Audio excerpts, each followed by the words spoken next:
자, 오늘은 이제 중단원이 바뀌었죠. 빛과 물질의 이중성에 대해서 배울 텐데요. 오늘은 그 중에서도 이제 빛의 이중성에 대해서 보도록 하겠습니다. 요거는 그 사람의 앞모습 같기도 하고 옆모습 같기도 하고 뭐 약간 이중성이다. 이래가지고 그냥 앞모습 같니 옆모습 같니? 둘 다 아닌 것 같니? 좀 이상하죠. 자, 일단 빛이 입자냐 파동이냐라는 건데요. 일단 그 소리나 파도와 같은 파동이 바디에 부딪힐 때 일어나는 현상하고 야구공과 같은 입자가 바위에 부딪힐 때 일어나는 현상이 좀 차이가 있죠. 예. 그래서 약간 파동은 좀 연속적인 이런 느낌이고 입자는 불연속적인. 그래서 에너지를 전달하는 방식이 크게 다릅니다. 파동은 이제 에너지를 좀 연속적으로 전달하고요. 입자는 충돌과 동시에 한 번에 에너지를 전달하는 그런 측면이 있거든요. 그래서 이제 빛의 경우도 이제 결과적으로 얘기를 하면 두 가지 성질을 모두 가지고 있습니다. 그래서 빛의 이중성에 대해서 오늘 배우게 될 텐데, 근데 여러분이 이미 그 빛이 파동이라는 걸 지난 단원에서 배운 셈이거든요. 왜냐면 그 빛의 간섭 실험에 대해서 얘기를 했었잖아요. 그래서 이제 간섭을 일으킨다, 회절을 일으킨다라는 것은 빛이 파동이라는 의미인데 실제로는 이렇지 않잖아요. 보면 이게 빛이 입자고 직진을 하면 제가 초등학교 때 고민했던 부분이 있잖아요. 그 조회 시간에 그 앞 사람의 그림자를 보면서 경계가 이렇게 분명하면은 입자인데 이게 실제로는 경계가 불분명하거든요. 그런 게 이제 빛이 실제로는 이렇게 회절을 하기 때문에 나타나는 현상이고, 빛은 이제 그 간섭과 회절을 해서 이제 파동이라는 게 거의 굳혀진 그런 시대에 그 아인슈타인이 다시 등장해가지고 빛은 입자다라고 다시 주장을 하게 된 요 내용이 요 빛의 이중성 광전 효과가 되겠습니다. 그래서 학습 목표는 빛의 이중성을 알고 영상 정보가 기록되는 원리를 설명할 수 있다인데요. 크게 보면 이제 요 광전 효과에 대한 얘기다 이렇게 볼 수 있겠습니다. 요 광은 미칠 광 아니고요, 빛광자입니다. 요건 전자할 때 그 전자고요, 전기전자. 그래서 빛을 금속에 비추었을 때 전자가 튀어나오는 현상을 광전 효과라고 합니다. 요 광전 효과는 이미 아인슈타인이 제대로 해석하기 전에 실험 결과들이 나와 있었습니다. 근데 문제는 이 실험 결과가 빛을 파동으로 생각했을 때 해석이 안 되는 부분들이 있었다라는 거예요. 근데 이제 아인슈타인은 이걸 간단하게 해결했죠. 빛을 입자로 보면 된다. 파동으로 설명이 안 되면. 근데 아인슈타인이 광전 효과로 노벨 물리학상을 받게 되는데, 그 사람들 저번에도 얘기했듯이 그 사람들은 아인슈타인 하면은 상대성 이론을 더 유명하게 생각을 하고요. 더 위대한 발견이라고 생각하지만 아인슈타인 스스로는 그 상대성 이론은 뉴턴과 같은 대가가 이미 완성한 학문을 자기가 살짝 수정한 정도라고 평가를 했고요. 근데 이 광전 효과에 대한 이 발견은 빛의 광량자설은 오로지 자신만에 의한 발견으로 이제 스스로도 이걸 더 가치 있게 생각을 했습니다. 실제로 아인슈타인이 이제 상대성 이론에 대한 고민보다는 이런 양자역학에 대한 고민을 훨씬 더 많이 했다라고 하거든요. 그 중에 하나가 이 광전 효과입니다. 그래서 이 부분은 좀 여러분 조금 어려울 수 있는데 한 번만 제대로 싹 이해를 하고 나면 또 이게 뭐 그렇게 어렵지 않게 풀 수 있는 부분이에요. 그래서 이번 시간 좀 원료 1교시하고 졸리긴 하겠지만 좀 기운을 내서 집중해서 오늘 딱 그 광전 효과를 이해할 수 있는 시간을 가져보도록 하겠습니다. 여러분도 칼라로 받았죠? 자, 여기 빨간색하고 일단 파란색의 의미가 있습니다. 제가 막 아무렇게나 한 게 아니고요. 요 빨간색은 뭐냐면 실험 전에 세팅하는 거라고 보면 돼요. 뭐 이걸 뭐 어떤 거는 조작 변인이 되겠고 어떤 거는 통제 변인이 되겠습니다. 어떤 거는 일정하게 하고 어떤 거는 변화를 주면서 하는 이런 부분이 되겠고요. 그 다음에 그 파란색이 이제 일종의 종속 변인이라고 하죠. 그 실험 결과입니다. 우리가 측정하는 값들을 제가 파란색으로 적어 놓은 겁니다. 그 결론을 먼저 얘기하고 그 결론대로 해석을 바로 하도록 할게요. 그러고 나서 이걸 파동으로 왜 설명이 안 되는지 얘기하도록 하겠습니다. 일단 광전 효과라고 하면 여기 위에다가 적으십시오. 이렇게 해석하면 됩니다. 빛을 입자로 봤을 때 그 입자가 광자입니다. 용어로는 포톤. 포톤. 그래서 요새는 스타크래프트 잘 안 했지만 옛날에 스타크래프트 프로토스 종족에 그 포톤 캐논이라는 게 있었거든요. 그게 광자 대포. 우리 한글 버전으로 하면 광자포로 번역이 됩니다. 포톤 캐논. 포톤의 이제 광자고요. 빛을 입자로 봤을 때 그 입자 이름입니다. 그래서 광자와 전자의 1대1 충돌로 해석하면 이 광전 효과는 모든 게 해석이 됩니다. 그래서 광전 효과를 한 줄로 줄인다. 설명을. 그럼 광자와 전자의 1대1 충돌이다. 이렇게 보면 되겠습니다. 자, 그럼 실험 장치 한번 설명해 보도록 할게요. 이 광전 효과는 제가 지금 요 비슷한 실험을 하나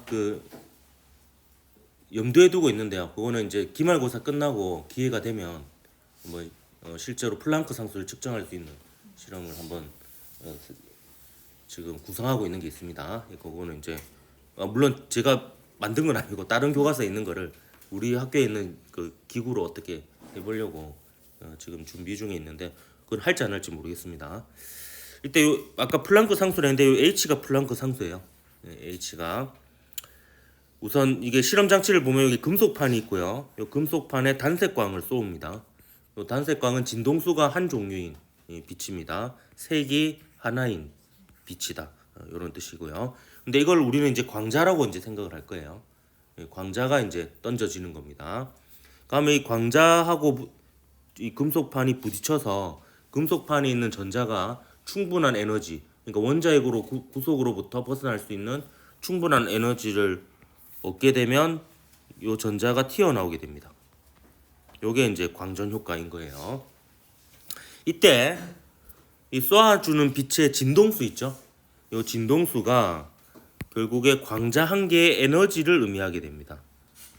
그래서 이 진동수에 비례하는 에너지를 광자가 가지게 됩니다. 이 식 좀 어디서 본 적 있죠?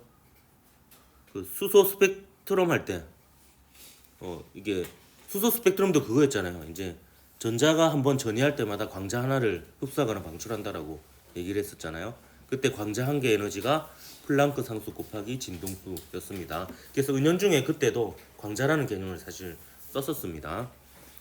빛의 색이 있어요. 이 세기는 어떻게 조절하냐? 이거는 이제 진동수는 어떻게 조절하느냐?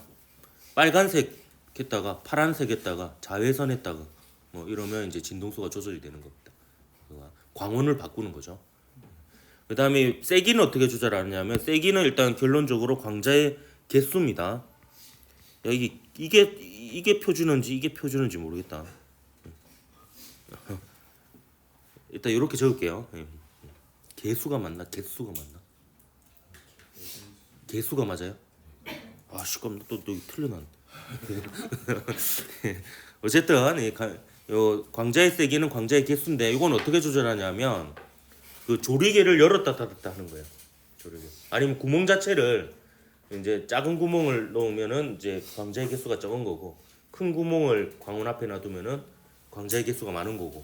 그래서 우리가 겉으로 볼 때는 이제 밝고 어둡고가 해당이 됩니다. 밝으면은 광자의 개수가 많은 거, 어두우면은 광자의 개수가 적은 거 이렇게 되겠습니다. 그다음에 W는 뭐냐면 금속의 이람수인데요. 요거는 이제 원자핵이 전자를 얼마나 세게 붙잡고 있느냐가 되겠습니다. 그래서 이온화 에너지랑 약간 느낌이 비슷해요. 그러니까 요 이람수보다 큰 에너지를 얻을 수 있으면 전자가 튀어나올 수 있다라는 겁니다. 그러니까 만약에 전자가 튀어나왔다고 합시다. 그럼 1초에 100개씩 광자가 들어가서 1초에 100개씩 전자가 튀어나왔어요. 그러면 이제 얘가 요 P 쪽으로 들어가서 요 전류계를 통과하면 전류가 측정이 되는 겁니다. 전류가. 그래서 이 전류계에서 이 전류를 측정하면 그게 광전류인데 이 광전류는 무엇을 의미하냐면 튀어나오는 전자의 개수를 의미합니다. 계속 틀리게 개수를 적을게요 그냥. 튀어나온 전자의 개수는 이제 많으면 많을수록 이제 전류가 더 세게 측정이 된다 이렇게 볼 수 있습니다. 자, 그 다음에 이제 좀 어려운 개념을 할게요. 자, 여기 전압계가 있는데 요걸 금속판을 보통 음극이라고 하고요. 요걸 양극이라고 합니다. 그러니까 K를 음극, P를 양극이라고 하는데 양극의 플러스, 음극의 마이너스를 연결하면 이게 순방향이에요. 자, 이렇게 되면 요 전원장치는 어떤 역할을 하냐면, 자, 1초에 100개의 광자가 들어가요. 그럼 1초에 100개의 전자가 충돌을 해서 튀어나옵니다. 그러면 얘네들이 사실 요 공간을 따라서 온 사방팔방으로 가게 될 텐데, 요 안은 일단 진공 상태입니다. 그래서 다른 입자하고 충돌을 안 합니다. 근데 얘가 여기로 다 들어간다라고 보장은 못 해요. 여기로. 근데 여기에 전원장치에 플러스를 연결하고 여기에 전원장치에 마이너스를 연결하잖아요. 그러면 튀어나온 전자를 이쪽에서는 오른쪽으로 밀어주고 이쪽에서는 오른쪽으로 당겨줍니다. 그러니까 얘네들이 원활하게 여기 들어갈 수 있도록 도와주는 역할을 하는 거예요. 그래서 얘는 플러스 방향으로 어느 정도 이상의 전압만 걸어주면 더 이상 이 전류가 더 세지진 않아요. 왜냐하면 1초에 100개씩 던져지면 1초에 100개씩 전자가 튀어나오기 때문에 그 이상의 전자가 여기를 지나갈 수는 없거든요. 그렇기 때문에 얘는 그냥 그 광전류가 원활하게 흐르게 하는 역할을 한다 이렇게 볼 수 있습니다. 근데 그 역할만 하는 게 아니고요. 얘를 이제 역방향으로 전압을 걸어줘요. 역전압이라고 하겠습니다. 국어적으로는 틀렸죠. 역전이면은 이제 역압인데 역전압이라고. 아, 미안하다. 그 역전압이 아닙니다. 이거는 그 압이 아니고 요 압이다. 요 압.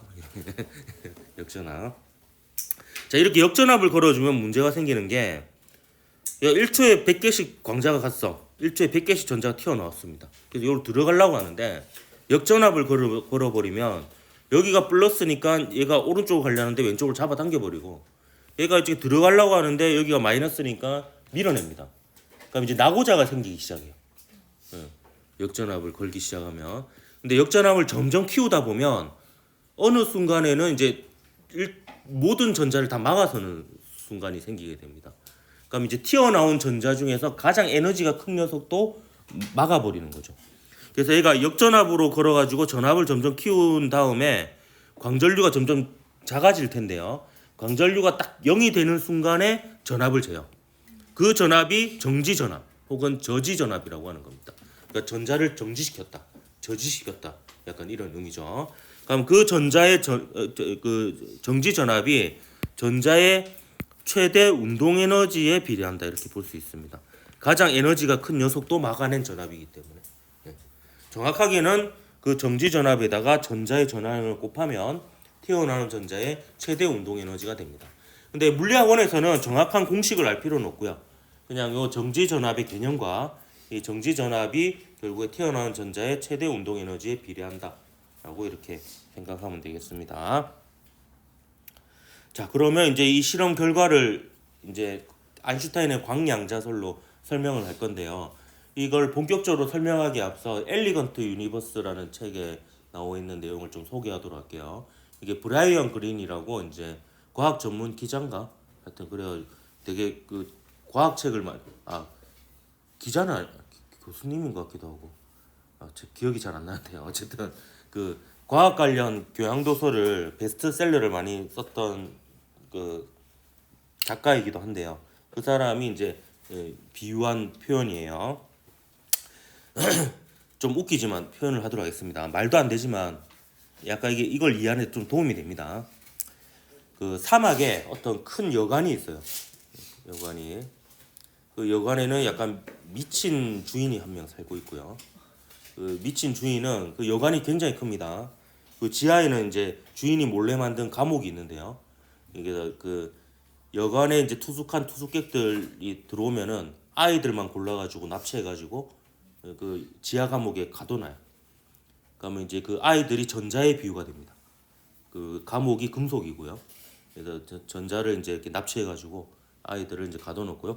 이제 방송을 합니다. 방송을. 그래서 요 한 아이당 이 몸값을 이제 제시를 하는 거예요. 이게 약간 주인공이 미쳤다 그랬죠? 주인이 아니고 주인공이 아니고 주인. 그래서 얘가 한 아이당 800원만 주면 이제 보내주겠다. 이렇게 합니다. 그럼 돈은 어떻게 해야 되느냐? 돈은 이제 그 감옥에 창살이 있는데 그 창살 사이로 돈을 던져라. 그럼 아이들이 그 돈을 받으면 내한테 800원을 지불하고 나올 수가 있다. 라고 이렇게 얘기를 합니다. 그럼 이때 던져주는 돈의 액수가 그 광자 한 개 에너지에 비유가 되고요. 아까 800원이라 했죠. 이 800원이 전자가 원자에게 구속으로부터 벗어날 수 있는 금액, 이람수에 비유가 됩니다. 근데 이 주인이 약간 또라이예요. 또라이를 했죠. 이거 계산이 정확합니다. 그래서 이제 부모들이 이제 1,000원짜리를 막 던져줬어요. 그럼 아이들이 이제 한 아이당 가정은 근데 좀 있습니다. 아이가 워낙 많아서 돈을 던져줘도 무조건 한 아이는 돈 한 개만 딱 받을 수가 있어요. 이제 돈을 딱 1,000원짜리를 받으면 그 주인한테 이제 딱 줄 거 아니에요. 지불을 할 거 아니에요. 그러니까 정확하게 거스름돈을 나눠줍니다. 200원을 나눠주고 자기 오로지 800원만 받아. 그러면 이 200원을 들고 아이가 나오잖아요. 그러면 200원이 전자의 최대 운동 에너지가 되는 겁니다. 전자의 운동 에너지가. 그래서 돈이 전부 다 에너지입니다. 돈이. 그리고 광자와 전자의 1대1 충돌로 보는 거예요. 자, 이걸 아인슈타인이 식을 이렇게 씁니다. 자, 광자 한 개의 에너지. 요게 이제 HF죠. 요게 이제 부모들이 던져주는 돈이에요. 1,000원짜리. 던져주면 이제 이 1,000원이 요거에 해당이 되는 거죠. 그 다음에 W, 요게 금속의 이람수입니다. 요게 800원이에요. 800원. 그러면 그 미친 주인이 그 800원만 딱 받는다 그랬잖아요. 800원 받고 200원을 거슬러 줍니다. 그럼 아이들이 200원을 들고 나오죠. 요게 전자의 튀어나온 전자의 최대 운동 에너지가 되겠습니다. 자, 그럼 생각해 보세요. 자, 100원짜리 잠깐 마저 필기하고 하자. 요 이람수는 이렇게 표현도 됩니다. W는 HF0 이렇게 써서 요 F0 있죠. F0. 요 F0가 문턱 진동수 이렇게 불리기도 합니다. 혹은 한계 진동수.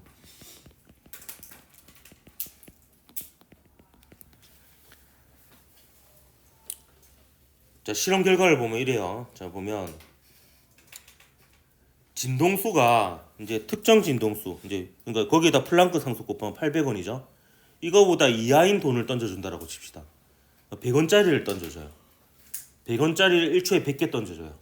그럼 100명의 아이가 100원씩 받는 거예요. 그럼 나올 수 있어 없어? 못 나옵니다. 1초에 1000개씩 던져줘. 그래도 한 마리당 딱 100원씩만 받게 됩니다. 1000명의 아이가 100원씩만 받게 됩니다. 그러면 또 못 나옵니다. 그래서 실제로 광전 효과의 실험 결과 중에 하나가 특정 진동수 이하의 빛을 쏘면요. 아무리 빛을 세게 밝게 비춰주거나 아무리 오랫동안 비춰줘도 절대 튀어나오지 않는다는 거예요. 전자가 500원짜리도 마찬가지죠. 근데 1000원짜리를 던지면 단 한 개를 던지더라도 바로 튀어나온다는 아이가 즉각적으로 튀어나오게 됩니다. 그게 이제 요 광전 효과예요. 그리고 나오는 아이의 거스름돈은 던져주는 돈의 액수에 비례해요. 이것도 이제 광전 효과의 실험 결과입니다.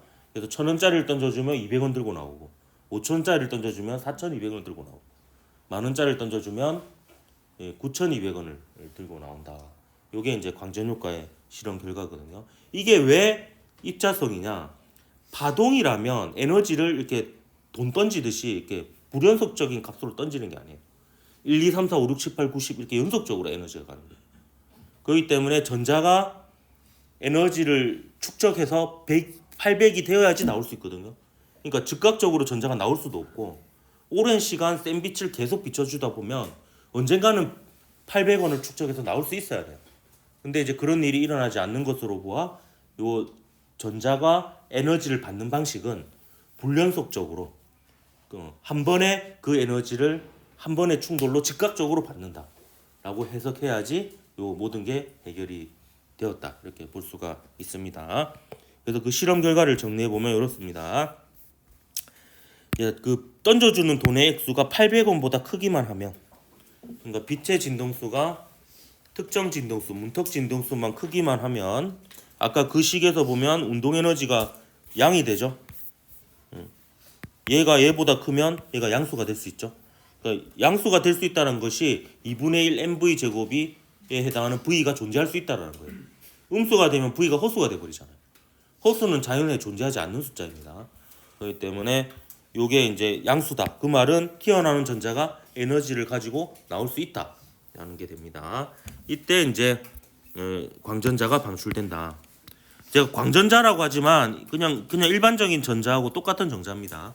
그냥 광전 효과에서 나오는 전자라고 해서 따로 광전자라고 이름을 붙이기도 해요. 근데 실험 결과가 보면 이 광전자가 방출되는데 시간 지연이 없어요. 그냥 즉시 방출됩니다. 그러니까 빛을 쏘는 동시에 바로 방출이 돼요. 그러니까 에너지를 축적하는 시간이 필요 없다라는 거예요. 그러니까 에너지를 연속적으로 1, 2, 3, 4, 5, 6, 7 이렇게 받는 게 아니고 그냥 1000을 한 번에 팍 받는 거예요. 그냥. 받고 800원 내고 그냥 튀어나오는 거예요.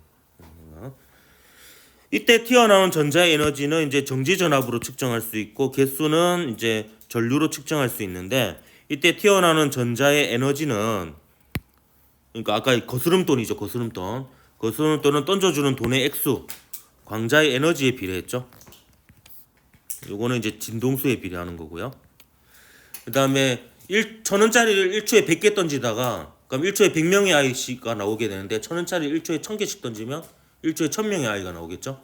그래서 이제 튀어나오는 전자의 개수 i의 인원수는 던져주는 광자의 개수에 비례한다. 던져주는 돈의 개수, 액수가 아니고 돈의 개수에 비례한다. 즉 빛의 세기가 셀수록 튀어나오는 전자가 많다. 단 특정 진동수 이하면 800원 미치면 500원짜리나 100원짜리는 1초에 100개, 1초에 1000개, 1초에 10,000개를 던지든 간에 무조건 하나에 당 한 개만 받기 때문에 못 튀어나온다라는 겁니다.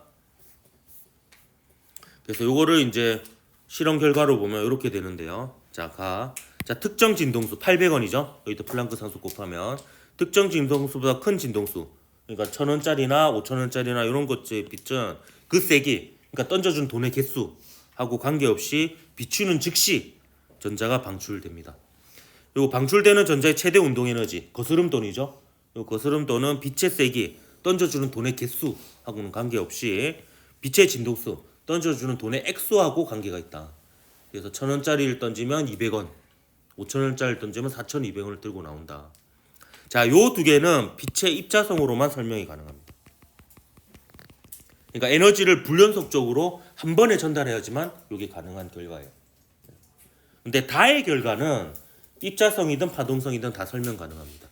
자, 보면 단은 단위 시간에 방출되는 전자의 수는 빛의 세기가 강할수록 커진다.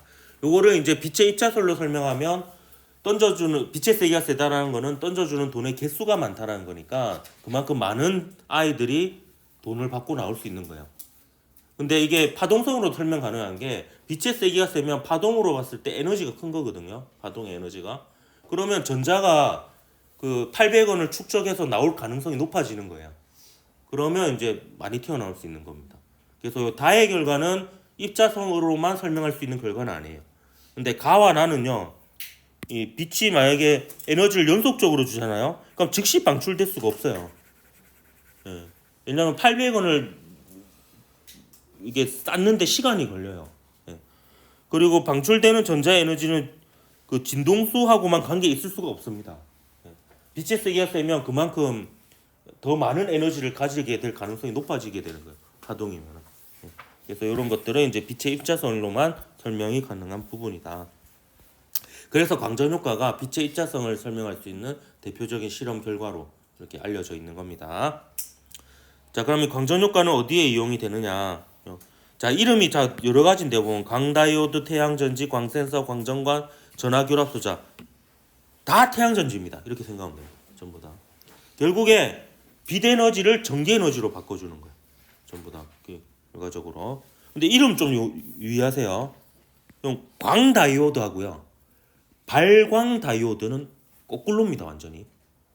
발광다이오드는 라이트 에미팅 다이오드, LED죠. 그거는 빛을 발하는 다이오드로 전기 에너지가 빛 에너지로 바뀌는 거예요.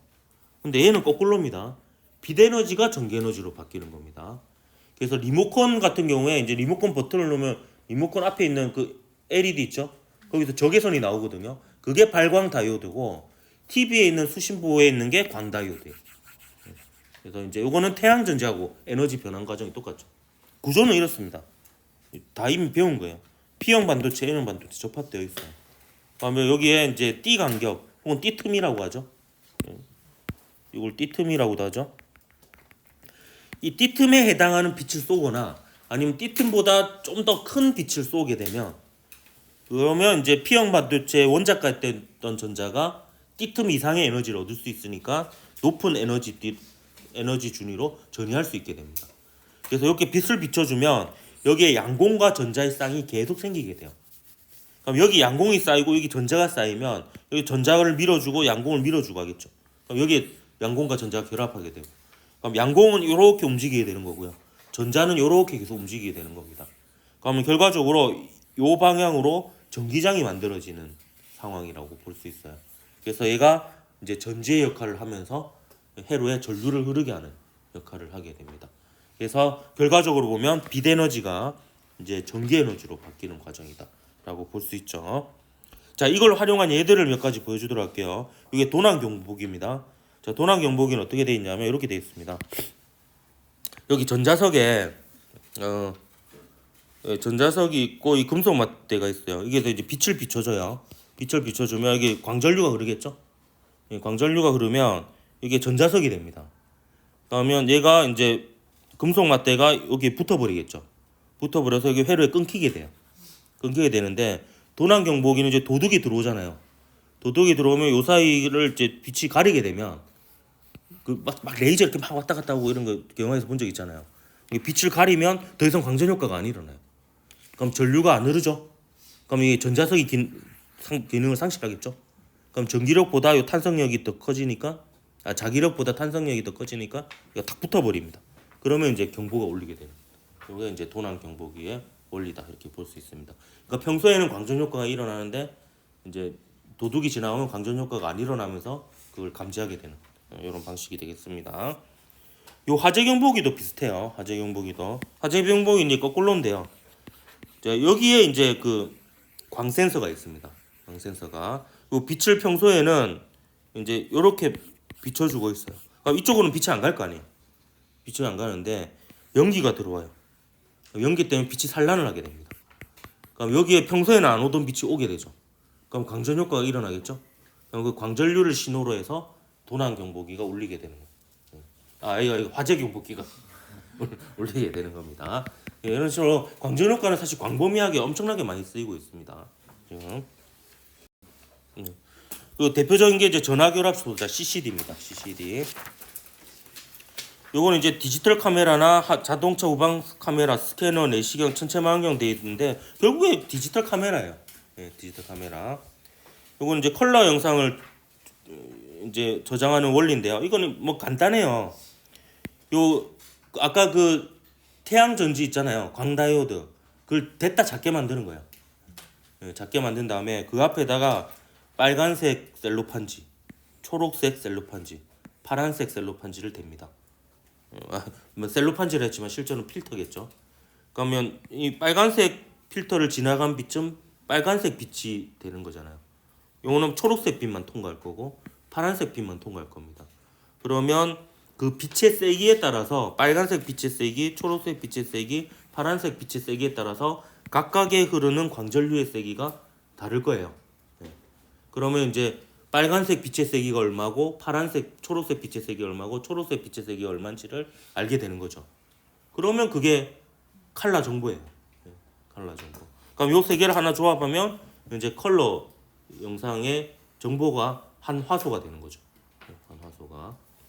그래서 이제 그 빨간색, 초록색, 파란색의 광전류의 세기를 이제 그 디지털 신호로 변환시켜서 저장한 게 사진 파일이다 이렇게 보면 되겠습니다.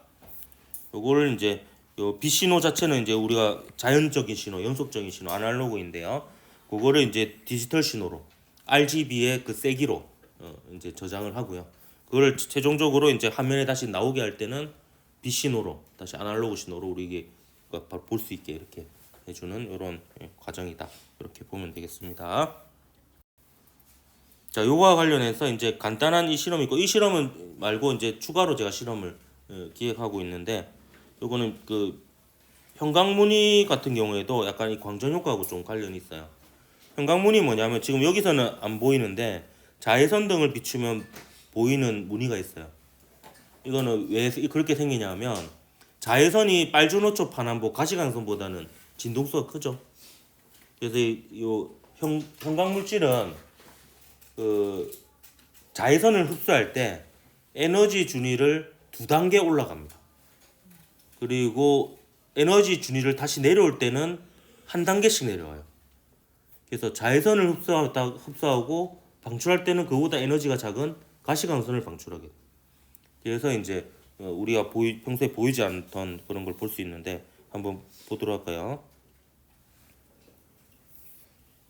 이게 가시광선으로는 안 보이는 어떤 무늬가 이게 자외선 등이거든요. 얘를 비추면 이제 보입니다. 보면 뭔가 안 보이는 게 보이죠? 먼지 같은 거. 이게 랜덤해 보이지만 일정한 패턴을 모두 가지고 있어요. 그 엑스돈의 종류에 따라서. 그래서 이게 이제 형광물질로 이루어져서 자외선을 흡수해서 에너지 준위가 2단계 올라갔다가 1단계씩 내려오면서 가시광선을 방출하면서 보이는 무늬입니다. 요거 우리 학교에 있나? 요걸로 하면 이게 더 예쁘죠? 이렇게 보입니다. 요거나 이 뒷면은 별로 볼 거 없고요. 이게 5,000원짜리, 이 5,000원짜리 뒷면, 10,000원짜리 좀 더 화려해지죠?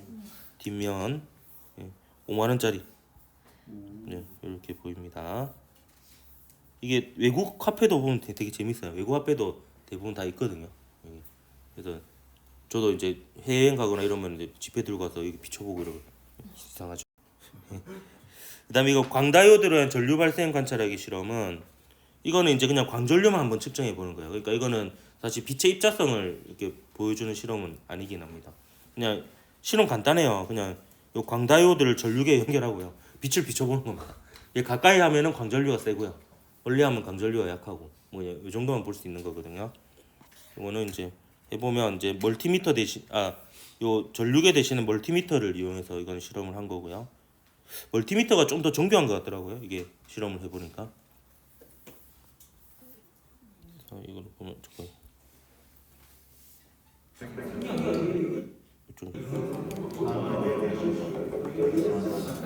소리를 좀 쓸게요. 이게 보면 전류가 어때요? 점점 세지죠? 예. 이건 근데 입자설, 파동설로 다 설명 가능한 거예요. 빛의 세기가 세면 광전류가 세다. 라는 거는. 근데 제가 지금 기획하고 있는 실험은 뭐냐면 그 빛의 색깔별로 LED가 빨간색 LED가 있고 초록색 LED 있고 파란색 LED가 있고 다양하거든요. 그럼 걔가 켜지는 순간에 전압이 있어요. 걔가 켜지는 순간에 전압. 그 켜지는 순간에 전압이 그 띠틈하고 관련이 돼 있거든요.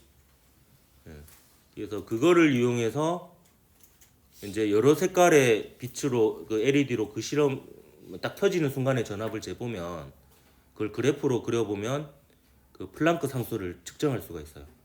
그래서 그 실험을 하려고 일단 LED를 대거 사놨습니다. 제가 먼저 실험해보고 잘 되면은 요거는 좀 부담스러우니까 시험 끝나고 이제 실험을 한번 해보도록 하겠습니다. 자, 오늘 여기까지 하도록 할게요.